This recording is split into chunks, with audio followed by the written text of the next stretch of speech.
moo tax bi ko IGE contrôlé ñu jàpp ko ne dafa créer 3 comptes viré ci lu mat 2 milliards 136 millions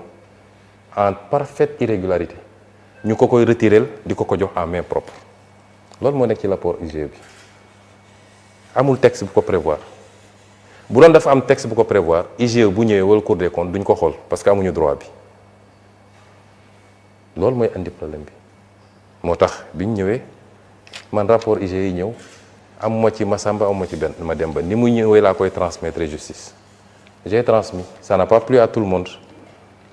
président sax bind na ma ci ma tontu ci waaye du ma dugg ci détails yooyu ça n'a pas plu à tout le monde et c'est des faits graves on va voir fan lay mujje parce que dafa mel ni dëkk bi moom bi nga wax mooy conseil économique social et environnemental. D'accord. loolu mooy problème mu conseil. moo fi nekkoon moom la ñu ko épinglé. c'est la seule présidente. li andi problème bi loolu la am na yeneen yi ci dugg nag mais du ma ci dugg fi du ma ci dugg ci détails yi fii ci lenn ci li may boole ak président parce que dama bëgg Sénégal yi xam ni man président politique boolewu ma ak moom. créer parti boolewu ma ak moom na créer 50 000 partis loolu terewuñu nelaw li ñu boole c'est les questions de transparence les questions de souveraineté yi nga xam ne mooy le fondement de notre action politique bref ensuite dama ne il faut texte prévoir ko ñu dugg ci primature balaa ñu dugg ci primature ma dugg ci primature dama ne nit ñi nee nañu primature amul fonds secret c'est faux primature dafa am fonds secret boo xam ne fonds boppam la bu bokkul ak président de la République lii c'est le décret 2004-1186 portant création et fixant les règles d'organisation de fonctionnement du programme de gestion de la paix en Casamance. C'est un décret de 2004 Abdoulaye Wade moo ko signé woon. C'est important ma wax ko parce que comme ils sont toujours de mauvaise foi bu ñu nee règles d'organisation et de fonctionnement du programme de gestion de la paix en Casamance rek ñu ne gis ngeen affaire u Casamance def dafa créer fonds man mosuma créer fonds 2004 la ko Abdoulaye Wade jël décret bi mi ngi nii. Je vais vous donner le décret après parce que lii dafa war a public. lii du lu secret c'est un décret signé contresigné et publié au journal officiel. lan la décret bi wax il est créé au niveau de la primature un programme dénommé programme de gestion de la paix en Casamance. Le programme placé sous l'autorité du Premier ministre est dirigé par le chef du service de l'administration générale et de l'équipement de la primature. Pour la mise en œuvre de ces activités, le programme dispose des ressources publiques de l'État sous forme de crédits inscrits au budget de l'État. Il est institué une procédure spéciale de mobilisation des crédits du budget de l'État destinés au fonctionnement et aux activités opérationnelles du programme. Les fonds correspondants sont versés dans un compte bancaire ouvert auprès d'un établissement bancaire de la place sur la base d'une demande du responsable du programme adressé au ministre chargé des Finances. ñu teg ci nag te fii mooy problème bi. Par dérogation aux dispositions du décret numéro 2003-101 du 13 mars 2003 portant règlement général de la comptabilité publique, les dépenses prévues pour le fonctionnement et les activités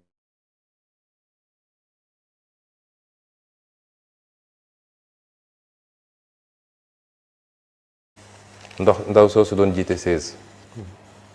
dafa ñëw amul texte bu prévoir fonds spéciaux pour le 16 moom mu ñëw créer fonds spéciaux boppam moo tax bi ko IGE contrôlé ñu jàpp ko ne dafa créer 3 comptes viré ci lu mat 2 milliards 136 millions en parfaite irrégularité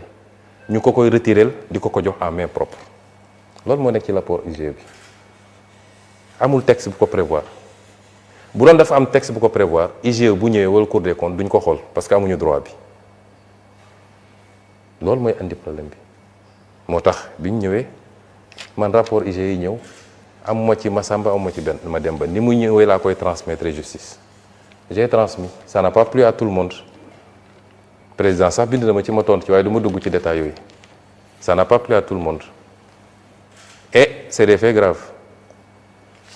on va voir fan lay mujje parce que dafa mel ni dëkk bi moom bi nga wax mooy conseil économique social et environnemental. D'accord. loolu mooy problème mu conseil moo fi nekkoon moom la ñu ko épinglé. c'est la seule présidente. li andi problème bi loolu la am na yeneen yi ci dugg nag mais du ma ci dugg du ma ci dugg ci détail fii ci lenn ci li may boole ak président parce que dama bëgg Sénégal yi xam ni man président politique boolewu ma ak moom créer parti boolewu ma ak moom na créer 11 milliards et quelque 2024 bi. waaw lan moo ko waral mooy bi ñu yegsee président dafa ne bi mu ñëwee fekk na ki ko fi jiitu woon vide fond bi yëpp kon moom fekku fi fond lu mel noonu am na primature te dinaa ci ñëw loolu tax li assemblée nationale proposé am solo bañ yu mel nii amati mooy nañu xam fond bi fan la dugg donte une commission restreinte et secrète qui prête serment moo koy vérifier mais ñu bañ a may nit ñu ne jox nañ la 7 milliards wala 3 milliards wala 2 milliards nga mën koo vider nu mu la neexee yow dem politiquer ko wala jëndi say immeuble looy demee noonu loolu moo tax li ñu proposé am solo ñu ne 2024 bi ñu ñëwee ne nañ fekk ñu fi dara te foog président am ay fonds ma préciser aussi que ñun waxuñu fonds warul am dafa war a am dama gëm sax dañ ko war a yokk mais na transparent rek ñaar yooyu bokkul fonds bi dafa war a am muy fonds sociaux yi muy fonds à vocation sociale muy les fonds secrets parce que ma jox la ay misaal yu ndaw les autorités sont saisies régulièrement mais dinaa ci dellu si après ci ay cas sociaux yoo xam ne mën na laaj intervention am na nu ñu ko mën a organiser nag ba du doon affaire u président de la République wala affaire u premier ministre parce qu'on a un ministère dédié en réalité et c'est pourquoi ma préciser ko aussi cette loi qui a été proposée sur les fonds sociaux il y a une deuxième loi qui est sur ma table dama bañoon embouteillage am boobu c'est sur bi ñu proposé pour les fonds secrets am na une deuxième loi pour les fonds spéciaux les fonds sociaux du moins am na une deuxième proposition boo xam ne certainement d'ici semaine prochaine bureau assemblée nationale dina ko examiner donc présidence am na ay fonds primature am ay fonds mun naa la jox les fonds de la primature 2012 ba tey ji ñi ne amuloon 2012 il y a eu 2 milliards 960 millions sur l'année 2013 1 milliard 930 2014 540 millions 2015 2 milliards 028 2016 2 milliards 772 2016 2017 2 milliards 502 2018 2 milliards 190 2019 2 milliards 061 te boobu supprimé woon nañu primature su ngeen fàttali ko mais secrétaire général du gouvernement lañ doon affecté les fonds te dina am beneen incongruité bu may andi 2020 foofu la am lu bizarre parce que 2020 daanaka egg nañu 5 milliards 745 millions 2020 2021 1 milliard 450 2022 1 milliard 225 2023 1 milliard 122 2024 man li ma concerné c'est 1 milliard 150 millions mais dama ñëw sama DAGE bi ñëw ne ma fekk fa ab DAGE ma ne gars yi utal leen ma DAGE bu jub bu gëm yàlla may ut ba am koo xam ne am naa yaakaar ci moom ma andi ko nommé ko ñu toog tuuti mu ñëw gis ma ne ma y a un problème ma ne quoi mu ne ma entre mars et avril ils ont pompé plus de 3 milliards ci compte fonds spéciaux primature bi. mars avril boobu ñu ngi ci jëm ci période électorale. juste avant. oui et juste après. juste après. ma ne ko woowal DAGE bi fi ne woon nga laaj ko mu woo ko DAGE bi ne ko demandez à votre actuel ministre des finances muy Cheikh Diba ma jël sama téléphone woo Cheikh Diba ne ko lii gis naa ni pompé nañ lu mat 3 milliards et quelque te loolu ëpp na dotation au compte bi sax bi ñu laajee waa ji nee na ñu laaj la yow li tax nag mu ne ñu laaj la xaw ma ko mais je veux qu'on me fasse le point sur ça parce qu'il faut qu'on me dise fan la xaalis bi dugg ba may génn primature ils m'ont pas dit fan la xaalis bi dugg ci 2024 bi 2025 on a 2 milliards 090 millions et enfin 2026 1 milliard 870 millions léegi ñu wax ni Sonko dafa laaj dafa def ba demander rallonge. Je Oui. vais vous dire ce qui s'est passé. Après, je vais vous dire comment j'ai géré ce fonds. Centime par centime. Donte fonds bi li ma leen wax aw ma obligation justifier ko.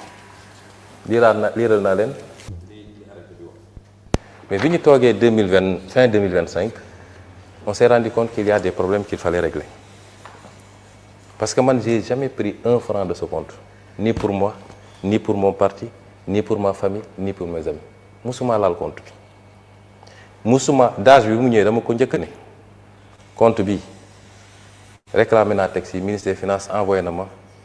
la justification le décret yow sa bopp andil nga ma décret waaye bu amul contrôle nit ñi am na contrôle yàlla parce que c'est l'argent des Sénégalais. Première règle, ne me remets jamais de l'argent. Je ne toucherai jamais de l'argent moi parce que compte yëpp ni ñu ko doon fonctionner mooy premier ministre fa ne